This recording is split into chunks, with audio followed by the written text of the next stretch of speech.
Welcome to College Briefing. The content of the briefing includes: RSU President Larry Rice announces retirement.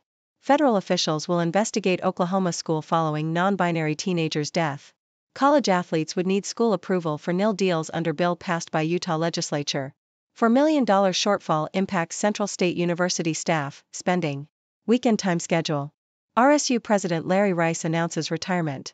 Yahoo! Dr. Larry Rice, the president of Rogers State University, RSU, has announced his retirement in a news release from the university.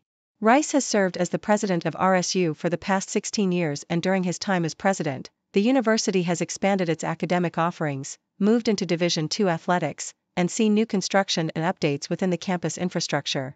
Rice's retirement will be effective in July 2023, and the OU Board of Regents will now be taking leadership transition plans for the university. Federal officials will investigate Oklahoma school following non-binary teenager's death. Associated Press. The U.S. Department of Education is launching an investigation into the Owasso Public Schools in Oklahoma following the death of a 16-year-old non-binary student who was bullied.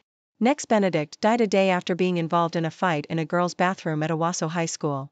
The investigation will look into whether the school district failed to respond properly to harassment. The school district said that the allegations were unsupported and without merit. College athletes would need school approval for nil deals under bill passed by Utah legislature. Associated Press. A bill that would require college athletes in Utah to obtain written approval from their schools for any business deal exceeding $600 has passed in the state Senate. The legislation, which takes effect on May 1 if signed by the governor, also specifies that student athletes cannot promote alcohol, marijuana, tobacco products, gambling, sports betting, or any sexually oriented businesses. Critics argue that the bill restricts transparency and regulatory efforts. $4 million shortfall impacts Central State University staff spending. Yahoo! Central State University is considering layoffs and cutting expenses in response to a $4 million budget shortfall. The university has experienced overspending in previous years, and interim president Alex Johnson said that all spending would be stopped, with spending on personnel services to be evaluated. Some staff losses are expected, with the university suspending hiring. Johnson wrote that there would be no detrimental effect on the student experience. The university's provost and vice president for finance and administration will oversee the plans to reduce costs. Weekend time schedule. Associated Press. The article provides a schedule of sporting events taking place on March 2 and March 3. The events include NBA games, NHL games, MLS matches, PWHL games, college basketball games, auto racing events, golf tournaments, and tennis tournaments. The schedule includes the teams or players participating and the time at which each event will take place. Indonesia's divided Muslims unite around a common cause, the Israel-Gaza war. South China Morning Post. The Israeli-Gaza conflict has united Muslims in Indonesia, the country with the largest Muslim population in the world. Indonesia is a fragmented country with significant ideological, political, and religious differences, but the Israel-Gaza conflict has brought Muslims together across these divides. Major Muslim groups in Indonesia, including the Nahdlatul Ulama and Muhammadiyah, have issued statements calling for a peaceful resolution to the conflict and endorsing the Palestinian independence movement. However, the politicization of the issue and framing it in religious terms has led to uncontrolled anti-Jewish sentiments among the general public, which could damage Indonesia's image as a moderate Muslim country. Reflection most helpful in national board process. Yahoo! Christy Nichols, a second-grade teacher at Cavazos Elementary School in Texas, has achieved national board certification. Nichols has been a lifelong learner and said she enjoyed going to school from a young age. Nichols went back to school as a non-traditional student after her son was about 10 years old. She finished her graduate degree at the University of Texas Arlington, where she received a bachelor's and master's degree in English. Nichols said her English degrees helped her with the writing components of the National Board certification process. She said the district and the National Board Resource Center at Stanford University provided support. Nichols said she would encourage other teachers to try the certification process, even if it is scary. She said reflection now shows up in ways she did not expect, and she has become more attuned to the different ways she can help her students succeed. As Sweden joins NATO, it bids farewell to more than 2 centuries of neutrality. The Toronto Star. Sweden has joined the North Atlantic Treaty Organization, NATO, ending its policy of neutrality and non-alignment that had been in place for 200 years. The country had long ruled out seeking NATO membership, but this changed when Russia invaded Ukraine in 2022, sparking fears across Europe over Russia's revived imperial ambitions. Support for NATO membership in Sweden surged from 35% in 2021 to 64% after the invasion of Ukraine. However, concerns have arisen over tensions between Russia and the West. Sweden's neutrality has its roots in the early 19th century when Europe was engulfed in the Napoleonic Wars. Sweden's neutrality was tested in World War II when it made concessions to Germany to stay out of the war. During the Cold War, when Sweden and Finland were buffer countries between NATO and the Warsaw Pact alliance, many Swedes felt that being outside either bloc was the best way to avoid tensions with Russia. However, Sweden never embraced pacifism as it had a large and powerful military. In recent years, Sweden has invested more in its military and built up contacts with NATO. North Florida rebounds to rout Stetson, gaining momentum for next week's ASUN tournament. Yahoo! The University of North Florida couldn't improve its position for next week's ASUN tournament in the regular season finale against Stetson on Friday at UNF Arena. But the Ospreys will have a much better taste in their mouth before facing Austin Peay on March 5 in Clarksville, Tennessee, to open the postseason. Junior guard Chaz Lanier scored 26 points and made 6 of 10 from beyond the three-point arc, and forward Dorian James went out big on senior night in his 140 career game with 20 points and 8 rebounds as the Ospreys routed the Hatters 79-58 on Friday at UNF Arena, snapping a 3-game home losing streak. NBA leading Celtics beat Donetsk Mavericks 138-110 for 10th straight victory. Associated Press. The Cleveland Cavaliers defeated the Detroit Pistons 110-100 in a game that saw Darius Garland score 29 points, including 8 three-pointers. The Cavaliers led by as much as 25 points in the third quarter but allowed the Pistons to get within 7 points in the fourth quarter.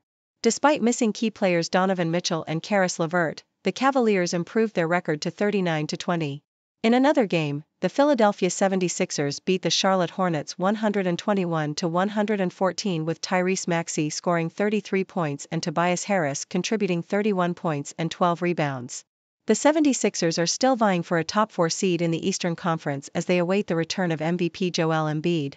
Davidson women's basketball team forfeits remainder of season because of injuries. Associated Press. Davidson College has canceled the remainder of its women's basketball season due to a significant number of injuries that left the team with only a few available players. The Atlantic 10 school said the decision was made because of the physical, mental, and emotional toll of the injury-riddled season. The Wildcats forfeited their final game of the regular season and will not participate in any postseason tournaments. The team had won 18 of its 26 games this season, with a .692 winning percentage, the best since 2006 to 2007. Alabama IVF ruling highlights importance of state Supreme Court races in this year's U.S. elections. The Globe and Mail. The recent ruling in Alabama that frozen embryos are legally considered children created a political firestorm after the decision halted treatment for many couples seeking to have families through fertility treatments.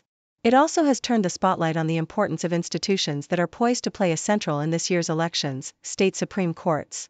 Intense hearings, lawmakers challenge University of Idaho's purchase of U of Phoenix. Yahoo! Legislators in Idaho are considering filing a lawsuit against the University of Idaho over its agreement to purchase the University of Phoenix. The university announced the surprise purchase last May, and state officials approved the deal. However, attorneys for the legislature allege that the acquisition violates the state constitution. The resolution sent to the House floor does not guarantee that a lawsuit will be filed, but gives leaders at the Statehouse the authority to do so. Former Alabama football players thank retired coach Nick Saban for helping them reach NFL Combine. Associated Press. Nick Saban's retirement from college football was met with mixed reactions from Alabama players attending this week's NFL Annual Scouting Combine. Some players were surprised while others were not, but all expressed gratitude for his mentorship. Saban helped many players find self-discipline and transform their careers, and his influence will be greatly missed. Players understood his decision, but many did not expect it to come so soon. They thought he would continue coaching until he physically could no longer do so. And that's a wrap for today's news. Before I sign off, let's take a quick recap of the stories we covered. First, we learned that Dr. Larry Rice, the president of Rogers State University, has announced his retirement after 16 years of service. The U.S. Department of Education is also launching an investigation into an Oklahoma school following the death of a non-binary student who was bullied. In Utah, a bill has been passed that would require college athletes to obtain approval from their schools for any business deals exceeding $600. Central State University is facing a $4 million budget shortfall and considering staff layoffs and expense cuts. We also got a weekend time schedule of various sports events taking place. Shifting our focus overseas, we discovered that the Israeli-Gaza conflict has united Muslims in Indonesia, although anti-Jewish sentiments have also emerged. In the education sector, a second-grade teacher from Texas achieved national board certification, while Sweden has joined NATO, ending its policy of neutrality. In local news, we got an update on community events in Coos Bay, including a fundraising challenge, Lego building program, and a Parkinson's support group meeting. Lawyers are challenging the University of Idaho's purchase of the University of Phoenix, and the University of Davidson has canceled its women's basketball season due to injuries. Finally, former Alabama football players expressed their gratitude to retired coach Nick Saban for his mentorship. Phew, that was quite a mix of news stories today. As always, I'm here to provide you with a lighthearted take on the latest happenings. Now, let's hear from you. What are your thoughts on today's news? Is there any particular story that caught your attention? Let's dive into the discussion. Thank you for tuning in. The content above showcases the latest briefing reports and analytical synopses, thoughtfully curated by the 6Do team. These insights stem from a wide array of reputable media outlets, think tanks, government sources, and specialized experts worldwide. We encourage you to explore these sources for a comprehensive perspective. Keep in mind that while the content may not always align with the official standpoint of 6Do Brief, it's not meant to be taken as absolute directives for decision-making. Comprising seasoned media professionals, learned scholars, and accomplished scientists, the 6Do team embodies a trailblazing, fully independent media entity. To customize 6Do Brief to meet your professional needs, you have the option to subscribe to a diverse array of briefings on our website, 6dobrief.com. Regardless of your location, you can conveniently receive 6Do Brief via email.